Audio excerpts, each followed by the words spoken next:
On the brief this morning is yet another warning signal to who the Chief of Defense Staff, General Christopher Musa, describes as the enemies of the state, maintaining that the armed forces are prepared to defend Nigeria's democracy. At the joint media briefing of the heads of security agencies in Abuja, General Musa says the armed forces are united in their resolve to deal with anyone or group of persons who attempt to destabilize the country. Also speaking at the event, Inspector General of Police, who denies allegation of deploying live ammunition to disperse protesters while assuring that those flying foreign flags will be prosecuted for treason.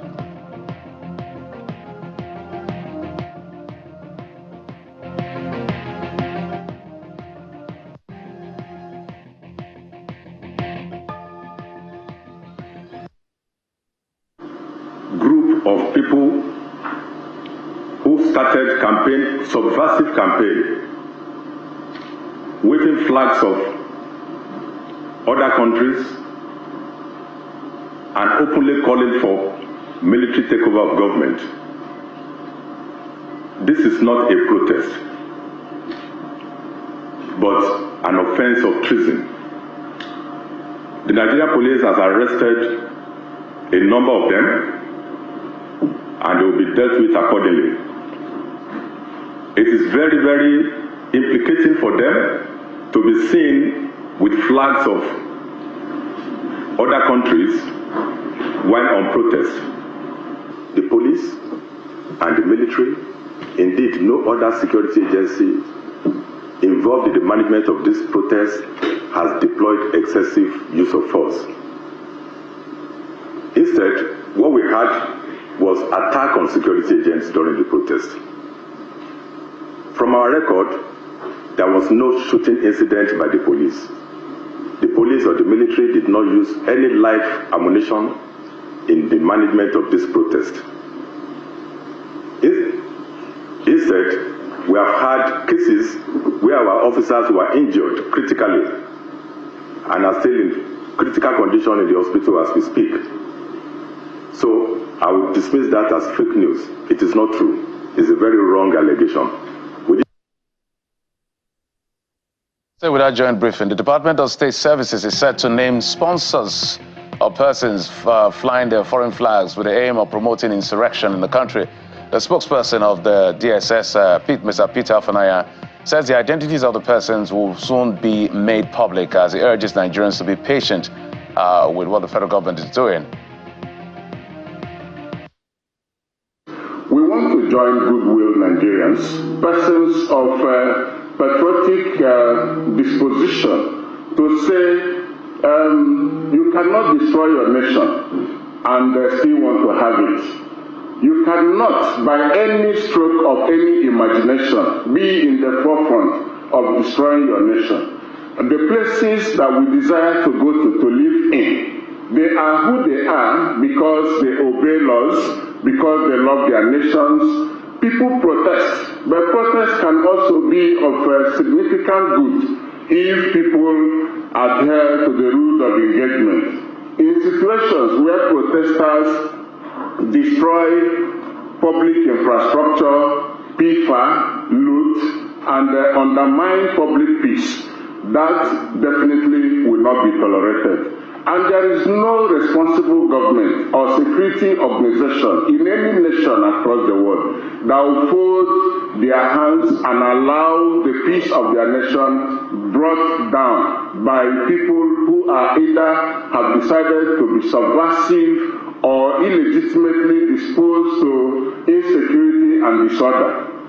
We appeal to our youths, to our mothers, to our fathers, to the generality of Nigerians, to please give peace a chance and allow the government to do what is needful. As committed as it has become, the federal government and all the subnationals will do what is very strategic for the nation.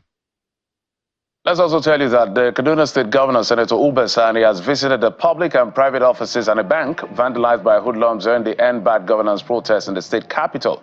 Accompanied by heads of security agencies, he also assessed compliance with the 24-hour curfew imposed by the state government. Governor Sani condemned the destruction and looting of public and private assets by hoodlums who hijacked the protest, stating that the acts were sponsored by anti-democratic elements aiming to cause anarchy.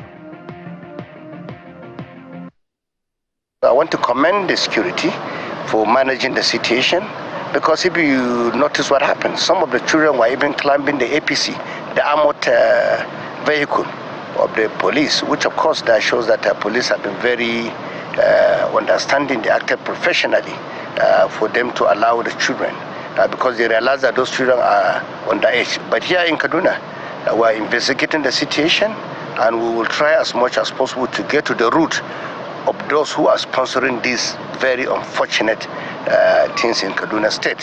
What is happening in Nigeria today are people attacking democracy. And I believe all of us must come together to defend democracy in Nigeria, because we must fight for democracy, for it to survive in this country. The anarchists are trying to take over the country by instigating the children of the poor, the underserved, and the underprivileged people within our society. And like I said, all of us that are in this government were aware of the fact that yes, there is hardship in the country. We need to quickly take some very drastic measures and policies to address the problem of hunger, the problem of insecurity, the problem of poverty. But that is not something that people should take advantage to now bring down the democracy. From there, we head to Port Harcourt, the River State capital, where the End Bad Governance protests entered day 6, with demonstration turning a bit rowdy. The protesters are insisting on the government meeting the demands of Nigerians who want a better deal in their social contract. The APC secretariat along Aba Road experienced some level of vandalism, and there has been a blame game between the party and the state government.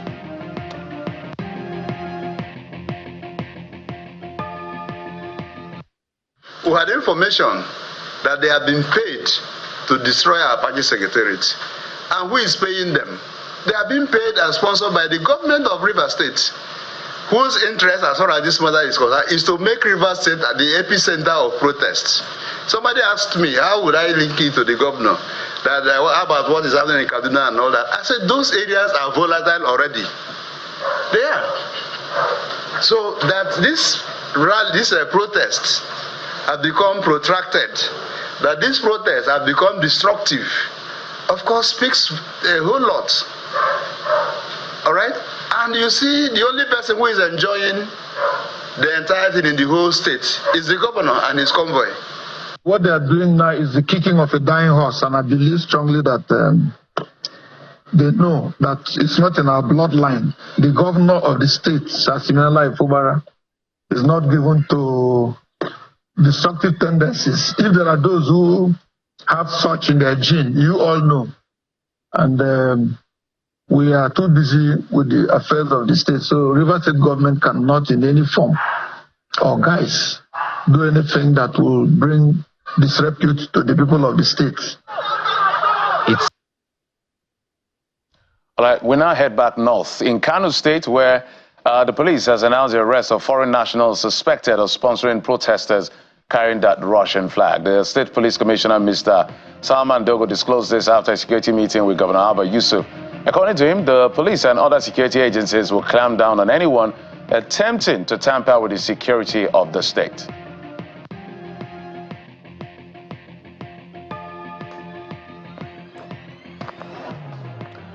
Meanwhile, the state governor has also announced a further relaxation of curfew, now extending it from 6 p.m. to 6 a.m. That had happened, so there's a relaxation as far as Kano, which has been one of the volatile areas as far as the protest is concerned. In the meantime, some semblance of normalcy has returned to the nation's capital, Abuja, after days of face-off between the protesters and the law enforcement agencies, who insist that the demonstrations must be confined to the MK Abiola Stadium as ordered by the court. However, a former country director of Action Aid Nigeria, Ms. NLB, and a human rights activist, Hawa Mustafa, held a sit-out at the stadium, maintaining that they will report there till day 10 to drive home the demands of the protesters and ensure that their rights are respected. In business news, following the approval of the Central Bank of Nigeria, Unity Bank and Providus Bank have agreed to combine interests. This scheme of arrangement between the two banks comes amid the recapitalization directive by the Apex Bank. The banks say the partnership will increase the number of branches available to customers across Nigeria to boost financial inclusion, and the measure considers the interest of both depositors and the investors. On the international scene, things just got interesting. Following days of speculations, Democratic Party presumptive presidential nominee and U.S. Vice President Kamala Harris has now picked Tim Walz as a running mate, opting for the Minnesota governor as the partner most likely to complement her in a historic bid for the White House. Governor Walz had been on a short list with a string of other Democratic figures seen as broadening Harris's appeal as she sprints into the contest against Donald Trump. Aiming to make history as the first woman president, Harris already has as a trailblazer. She's the first female and first black and South Asian vice president, as little time before the election day on November the 5th. And now to sport, not quite cheery news, I must say, from Paris, where Nigerian sprinter Favour Phili has missed out on a podium finish at the Paris 2024 Olympics 200 meters final. She narrowly missed out on the medal, finishing just fourth, 100th of a second behind third place Brittany Brown. In the United States, Gabrielle Thomas finished in the first place with a staggering 21.83 seconds ahead of Gillian Alfred, who clinched some seconds with about 22.08 seconds as far as that race is concerned. Well, those are the stories we've been tracking for you in the last 24 hours and earlier part of the day. It will form part of our conversation for the program and the rest of the day.